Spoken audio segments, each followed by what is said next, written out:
தமிழகம் முழுவதும் திமுக சார்பில் தமிழ்நாட்டை தலைக்குனிய விடமாட்டோம் ஓரணியில் தமிழ்நாடு தீர்மான ஏற்பு கூட்டம் நடைபெற்று வருகிறது. இந்த நிலையில் தென்காசி மாவட்டம் இளஞ்சியில் நடைபெற்ற பொதுக்கூட்டத்தில் கழக கொள்கை பரப்பு செயலாளர், தமிழ்நாடு பாடநூல் மற்றும் கல்வியியல் பணிகள் கழக வாரிய தலைவர் திண்டுக்கல் ஐ. லியோனி கலந்து கொண்டு சிறப்புரையாற்றினார். நிகழ்ச்சியில் தென்காசி தெற்கு மாவட்ட திமுக பொறுப்பாளர் ஜெயபாலன், மாவட்ட கழக துணை செயலாளர் வழக்கறிஞர் கனிமொழி, ஒன்றிய செயலாளர் அழகு சுந்தரம், இளஞ்சி பேரூராட்சி மன்ற துணைத் தலைவர் முத்தையா உள்ளிட்ட நிர்வாகிகள் கலந்து கொண்டனர். நிகழ்ச்சிக்கு முன்னதாக உறுதிமொழி ஏற்பு நடைபெற்றது.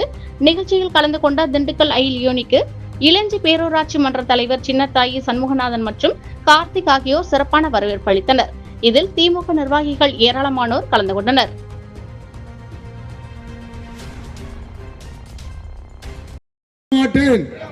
என உறுதியேற்கிறேன்.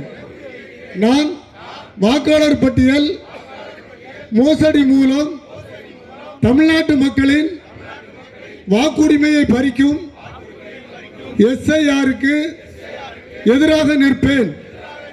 தமிழ்நாட்டை விடமாட்டேன்.